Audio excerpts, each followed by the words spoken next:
to Ahmed Deedat, you base your arguments on small points of the Bible, the same Bible which you believe is inaccurate.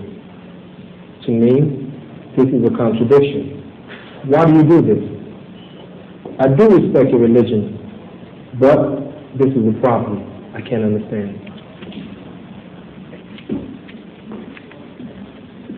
Mr. Chairman and brethren, you see, in every civilized nation on earth, people have disputes.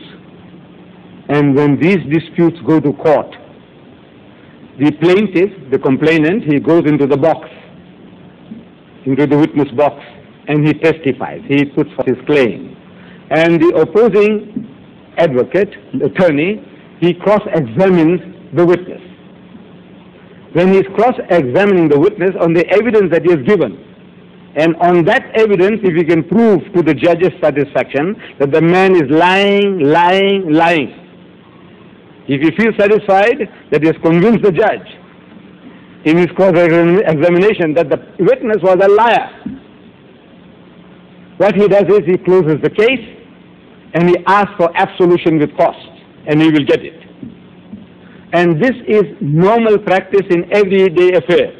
Dispute, you cross-examine the person and you come to a conclusion.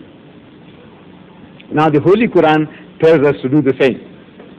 It says, وَقَالُوا, and they say, who, the Jews and the Christians, لَنْ يَدْخُلَ الْجَنَّةَ إِلَّا مَنْ كَانَ هُودًا أَوْ نَصَارَى, that you Muslims will never enter Jannah. There's no heaven for you. There's no salvation for you, except you become a Jew or except you become a Christian. In answer to that, God Almighty makes us to say, Tilka amaniyuhum, that this is their wishful thinking, vain desires, hallucination. Tell them, Hatu burhanakum. So produce your evidence. In kuntum sadiqeen, if you are speaking the truth, let's have a look at your certificate. That entitles it to heaven and destines us to hell. So they have produced it, the Bible, in 2,000 different languages.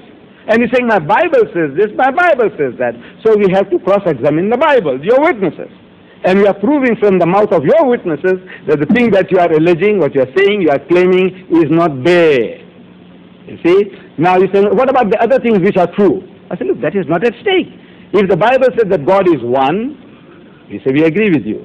He said, I quoted you from the Bible. He said, look, everyone is personally responsible for his or her action. I say, we agree with you. Can't you see? If you say, God is a loving Father in heaven, I said, right, we agree with you. But when you say that he is like Shylock, wanting to get a pound of flesh from his creation, Adam and Eve sins and he makes you responsible. And at the beginning of 1986, there were 4.8 billion people on earth, and according to the Christian belief that everyone goes to hell for what? The sin that Adam and Eve committed. So I said, this is the most nonsensical idea. Because Adam didn't ask me before eating the apple, nor did Eve ask my wife. How can God hold us responsible?